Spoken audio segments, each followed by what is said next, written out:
Friends, you are welcome to Edu Search again. आज हमारा अगस्त महीने की current affairs polity and governance का फर्स्ट टॉपिक है, that is PESA act, panchayat extension to the scheduled areas act 1996। ये हाल ही में चर्चा में क्यों है? क्योंकि छत्तीसगढ़ ने पेसा एक्ट 1996 के रूल्स को अपने स्टेट में इम्प्लीमेंट किया है। इसके लिए उसने नोटिफिकेशन निकाला है और ये कब किया गया है? ये कौन सा ओकेजन था? वर्ल्ड ट्राइबल डे के मौके पर ऐसा हुआ है। अब यहाँ पर आपको बता रखा है कि जो मेजर पावर्स हैं ग्राम सभा को इस पेसा एक्ट के अंतर्गत वो क्या क्या मिली हुई हैं। पहला है लैंड एक्विजिशन से संबंधित मामला। अगर वहाँ पर कोई भी लैंड एक्विजिशन गवर्नमेंट करना चाहती है तो ग्राम सभा से पहले परामर्श करना होगा, ये अनिवार्य है, ये मैंडेटरी है। इसके अलावा अगर वहाँ पर कोई लैंड एंड रिस्टोर एलिन मतलब कोई भी ऐसी जगह ज़मीन है जिसको सरकार किसी को देना चाहती है या कहीं से किसी से ज़मीन लेना चाहती है, तो ये सारे जितने भी मामले हैं ज़मीन से संबंधित, वहाँ पर उस ग्राम सभा से सरकार को परमिशन लेनी पड़ेगी, यानी कि वहाँ पर परामर्श करना पड़ेगा। उसके बाद सेकंड यहाँ पर बता रखा है to control institutions and functionaries in all social sectors and local plans, यानी कि लोकल प्लान उनके जो भी होते हैं, उनकी जो कल्चर है उसको प्रिजर्व करने के लिए, उनके जो ट्रेडिशंस हैं उनको प्रिजर्व करने के लिए, तो वहाँ पर पंचायत की ग्राम सभा की एक बड़ी भूमिका हो जाती है और ग्राम सभा से वहाँ पर इन मुद्दों पर भी परामर्श करना अनिवार्य है। And after that to manage minor water bodies, वहाँ पर जो भी वाटर बॉडीज़ हैं, जो भी माइनर फॉरेस्ट प्रोड्यूस होता है, यानी कि जो जंगलों में जो कुछ भी उत्पाद निकलता है, प्रोड्यूस निकलता है, उससे संबंधित मामला है, वहाँ पर कोई भी एक्सप्लॉयटेशन नहीं कर सकता है। ग्राम सभा से परमिशन लेनी होगी, यानी कि परामर्श, परमिशन तो नहीं कह सकते हैं, परामर्श लेना होगा, क्योंकि परामर्श वर्ड जो यहाँ पर दिया है ये नेगेटिव, आप इसके जो भी कमियाँ बताई जाएंगी वो उसमें डिस्कस किया गया है, आगे बताया गया है आपको कि किस तरीके से परामर्श का गलत इस्तेमाल किया जा रहा है। हालांकि परामर्श करना होगा। उसके बाद है regulate and restrict sale consumption of liquor, यानी वहाँ पर जो भी अगर शराब बेचनी है कि नहीं बेचनी है, वहाँ के जो लोकल मार्केट्स हैं उनको कैसे चलाया जाना है, कैसे वहाँ पर एक दूसरे को उधार देंगे लेंगे, ये सब मामले जो होते हैं वो ग्राम सभा देखती है। तो ये यहाँ पर पावर्स दे रखी हैं ग्राम सभा की अंडर पेसा एक्ट। मेंस में क्वेश्चन आपका इस तरीके से बन सकता है कि पेसा एक्ट के अंतर्गत इसके क्या फ़ायदे हैं, इसके क्या लाभ हैं। एक क्वेश्चन ऐसे बन सकता है, तो आप आराम से बता सकते हैं कि ये फ़ायदे हैं, ग्राम सभा से परमिशन इन मामलों में लेनी पड़ेगी, तो आप एक अच्छा आंसर फ्रेम कर सकते हैं। इसके अलावा इसके क्या प्रोविजंस हैं, सीधा ये भी पूछा जा सकता है। हालांकि स्टेट पीसीएस वगैरह में ऐसे क्वेश्चन ज़्यादा पूछे जाते हैं। उसके बाद इसके बारे में और बता रखा है कि छत्तीसगढ़ ऐसा 7th स्टेट हो गया है आफ्टर आंध्र प्रदेश, गुजरात, हिमाचल प्रदेश, महाराष्ट्र, राजस्थान एंड तेलंगाना। तो and about PESA act 1996, PESA act 1996 के बारे में यहाँ पर डिस्कस किया गया है। यहाँ पर आगे बता रखा है कि दिलीप सिंह भूरिया कमेटी थी, उसी की रिकमेंडेशन पे इसको 1996 में इनेक्ट किया गया था। सो मिनिस्ट्री ऑफ पंचायती राज इसकी जो नोडल मिनिस्ट्री होती है, जितने भी इसके इम्प्लीमेंटेशन से संबंधित मामले हैं, इसके प्रोविजंस में क्या बदलाव करना है, कैसे क्या करना है, तो ये सारा कुछ मिनिस्ट्री ऑफ पंचायती राज देखता है।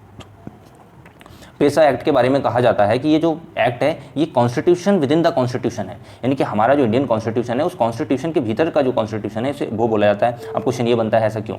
इसलिए बोला जाता है कि कॉन्स्टिट्यूशन ने कुछ प्रोविजंस कर रखे हैं, वो सबके लिए सब पर इंप्लीमेंट होते हैं, सब पर लागू होते हैं, बट इसमें क्या है कुछ स्पेशल प्रोविजंस कर रखे हैं जो केवल आपके ट्राइबल एरियाज जो हैं जहाँ पर भी ये हमारा पेसा एक्ट लागू होता है वहाँ पर ये लागू होगा।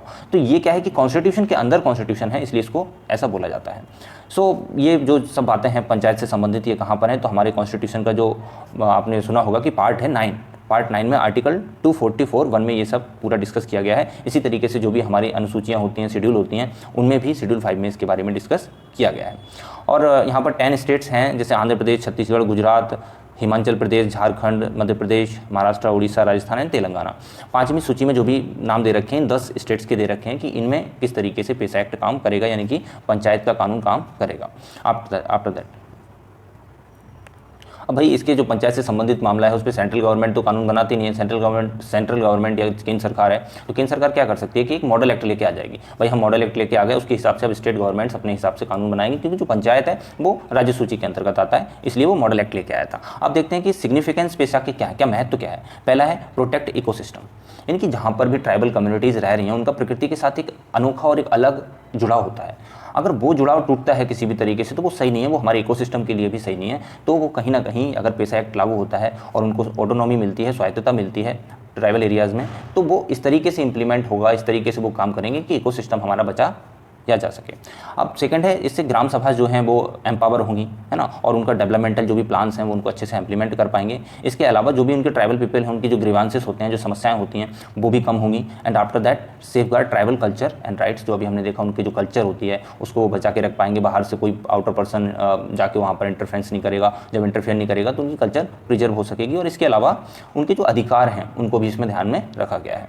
और building trust towards integration with main stream, और धीरे धीरे उनका भी ट्रस्ट बढ़ेगा। अभी वो क्या सोचते हैं, उनकी सोच क्या है, पहले तो बहुत वैसी सोच थी कि भैया बाहर का कोई पर्सन है तो उनके साथ कुछ गलत ही करने आ रहा है, ऐसी सोच बदल के अब वो भी मेन स्ट्रीम जो हमारी मुख्य धारा है उस मुख्य धारा से जुड़ सकेंगे और हमारी तरह जैसे नॉर्मल लोग रहते हैं वैसे रह सकेंगे। अब ऑब्जेक्टिव्स क्या हैं पेसा एक्ट के, वो हम देख लेते हैं। है एंश्योर सेल्फ गवर्नेंस। इससे क्या है कि ग्राम सभा अपने हिसाब से सारे डिसीजंस ले रही हैं, है ना, उनसे परमिशन ली जा रही है कि भाई, तो इससे क्या है कि उनकी स्वायत्तता बढ़ेगी और उनका सेल्फ गवर्नेंस होगा।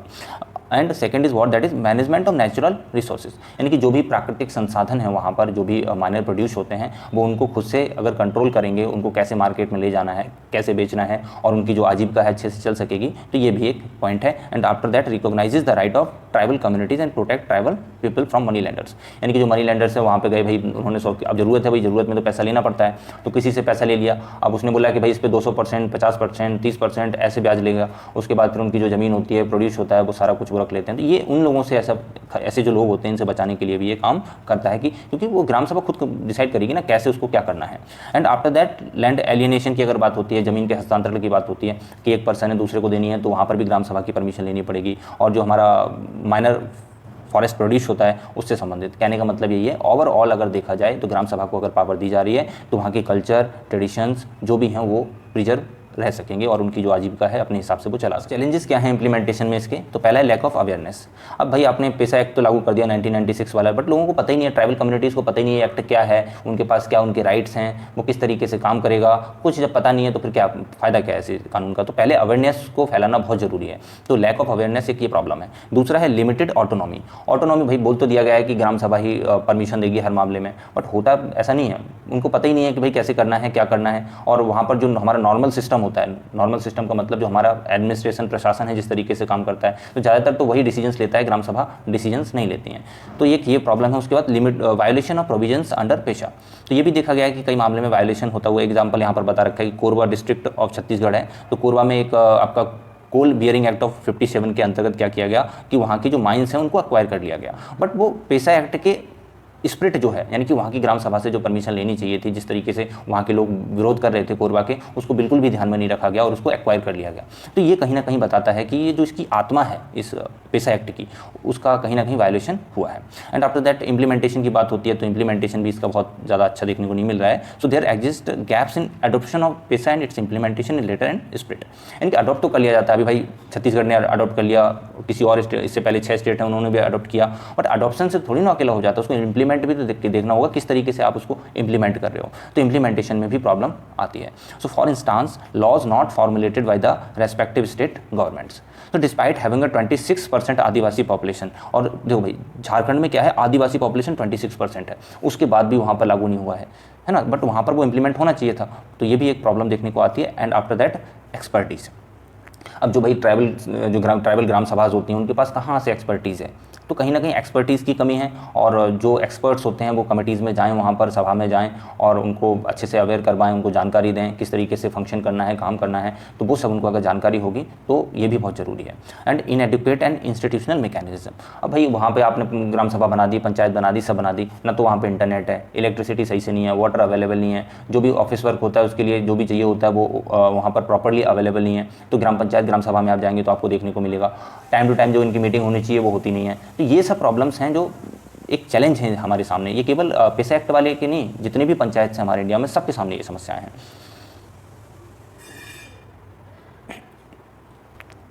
उसके बाद lack of clarity, so with respect to land acquisition, अब वहाँ पर क्या बोल रखा है कि भाई परामर्श की बात हो रही है, कंसल्टेशन, तो कंसल्टेशन का मतलब तो गलत निकाला जाता है ना कि भाई हम पूछ लेंगे, करेंगे अपने हिसाब से, तो गवर्नमेंट ऐसे ही करती है, बट यहाँ पर होना चाहिए ना कि भाई उनसे परमिशन अनिवार्य है कि भाई अगर उन्होंने बोला हाँ तो हाँ, ना तो ना, बट ऐसा नहीं, कंसल्टेशन लिखा हुआ है, हम करेंगे अपने हिसाब से, तो ये क्या मतलब हुआ, ये तो लैक ऑफ क्लियरिटी है ना, तो एक ये प्रॉब्लम और है। उसके अलावा ओवरलैपिंग फंक्शंस, बहुत सारे ऐसे फंक्शंस होते हैं जो पेसा एक्ट में हैं और जो नॉर्मल प्रशासनिक कार्रवाई होती है, कार्य होते हैं, तो वो ओवरलैप करते हैं एक दूसरे से, और जो एडमिनिस्ट्रेशन है उसके पास ज़्यादा पावर होती है, ऑब्वियस सी बात है, तो पेसा एक्ट के जो भी काम होते हैं उनको ज़्यादा ध्यान में नहीं रखा जाता है, नज़रअंदाज कर लिया जाता है। तो ये कुछ समस्याएं हैं, आगे हम देखते हैं क्या दे रखा है। इसके बाद वे फॉरवर्ड है, वे फॉरवर्ड में पहला है कि अवेयरनेस, लोगों के बीच में अवेयरनेस को फैलाया जाए, टीवी के माध्यम से, न्यूज़पेपर के माध्यम से, जैसा भी वहाँ पर हो सके, और कैंपेन करके जो भी करना है तो अवेयरनेस फैलाई जाए। दूसरा फंडिंग, प्रॉपर उनको फंडिंग होनी चाहिए, ऐसा नहीं कि उनके पास पैसे ही नहीं है, अब आपने बोल दिया कि वहाँ पर छोटे छोटे टैक्स हैं वो आप कलेक्ट कर सकते हो, बट वो तो ना के बराबर हैं। तो स्टेट गवर्नमेंट है, सेंट्रल गवर्नमेंट है, जो भी सिस्टम बनाना है उनको प्रॉपर फंडिंग दिया जाए। लाइसेंस अगर मान लो वहाँ पर माइनिंग करनी है ना, फॉरेस्ट प्रोड्यूस लेना है, तो उसका कुछ परसेंटेज उनको मिलना चाहिए कि जिससे कि वो वहाँ पर डेवलपमेंट कर सकें। तो फंडिंग की प्रॉब्लम, वुमेन पार्टिसिपेशन, ये तो नॉर्मल हमारी जो पंचायत होती है वहाँ पर भी पंचायत पति का आपने सुना होगा, कोई महिला चुन ली जाती है, बट जो पूरा ग्राम प्रधान बना बैठा है वो कौन बैठा है, पंचायत अभी वो आई थी वेब सीरीज़, उसमें भी आपने देखा होगा, तो वो तो आदमी ही रहता है ना। तो एक ये प्रॉब्लम है, तो वहाँ पर तो पार्टिसिपेशन वैसे भी अच्छा नहीं हो पाता है, इलिटरेसी है ना, तो ये समस्याएँ हैं। उसके बाद है community ownership. The concept of community ownership of resources in पेशा areas should be integrated into the provisions of the centrally sponsored schemes। यानी कि जो भी स्कीम गवर्नमेंट लेके आ रही है, चाहे वो सेंट्रली स्पॉन्सर्ड हो या सेंट्रल सेक्टर की स्कीम हो, जैसी भी स्कीम हो, वहाँ की जो लोकल कम्युनिटी है उसके पार्टिसिपेशन को बढ़ावा दिया जाए, जिससे कि क्या है कि वो जागरूक भी होंगे और उसमें अगर हिस्सा लेंगे तो वो अच्छे तरीके से इंप्लीमेंट भी हो पाएगी। And after that uniformity of laws, तो बहुत सारे ऐसे लॉज हैं जैसे इंडियन फॉरेस्ट एक्ट है, लैंड एक्विजिशन एक्ट है, ये पेशा एक्ट है। तो ये जितने भी एक्ट्स हैं इनमें क्या है कि यूनिफॉर्मिटी की ज़रूरत है। एक एक्ट कुछ बोलता है, दूसरा कुछ बोलता है, तो इससे क्या है कि ओवरलैप करते हैं कहीं पर या कहीं पर कॉन्ट्राडिक्ट करते हैं, तो ये कॉन्ट्राडिक्शन की प्रॉब्लम दूर हो, ये भी ज़रूरी है। उसके बाद एक कंक्लूजन में बता रखा है कि भाई पेशा एक्ट जो है वो ट्रेडिशनल सिस्टम है वहाँ का, उसको रिकॉग्नाइज करता है। इसके अलावा जो डिसीजन मेकिंग प्रोसेस है उसको बेटर करता है, क्योंकि ज़्यादा लोग जब हिस्सा लेंगे डिसीजन मेकिंग प्रोसेस में तो डिसीजन जो होगा वो बेहतर निकल के आता है, और सेल्फ गवर्नेंस को बढ़ावा देता है। इसलिए इसका जो इम्प्लीमेंटेशन है उसको बहुत अच्छे से किया जाए, इसकी जो स्पिरिट है यानी कि जो इसकी आत्मा है उसको भी ध्यान में रखा जाए, और जो पेशा एक्ट है वो कहीं ना कहीं हमारा जो पंचायत सिस्टम है उसको मजबूती प्रदान करे। तो ये पूरा टॉपिक हमने डिस्कस किया, आई होप आपको समझ में आया होगा। अब उसके बाद हम अगले टॉपिक बाद में डिस्कस करेंगे।